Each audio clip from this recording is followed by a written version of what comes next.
How can we answer for people who are telling us not to celebrate Mawlid?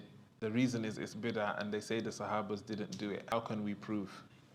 The Sahaba did celebrate Mawlid.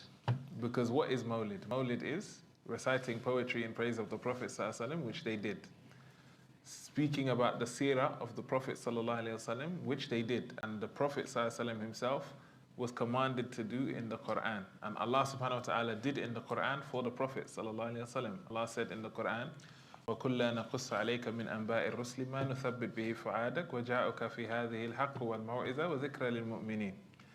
I will tell you the stories of the prophets that came before you in order to strengthen your heart.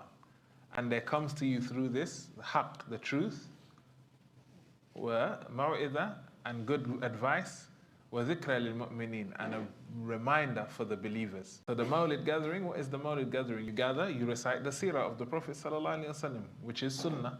You recite qasidas praising the Prophet ﷺ, which is Sunnah.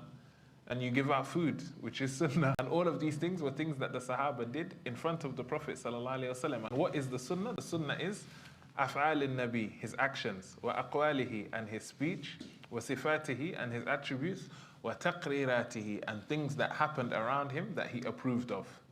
So if he approved of people reciting qasidas for him, and he approved of people talking about the lives of the Prophet in front of him, then these things are Sunnah, they're not bid'ah. The only difference is we select a date in which we're going to do these things, and the date happens to be the date that he was born. But everything that we do, as long as you're doing it according to the Quran and Sunnah, then it's Sunnah and it's not bid'ah.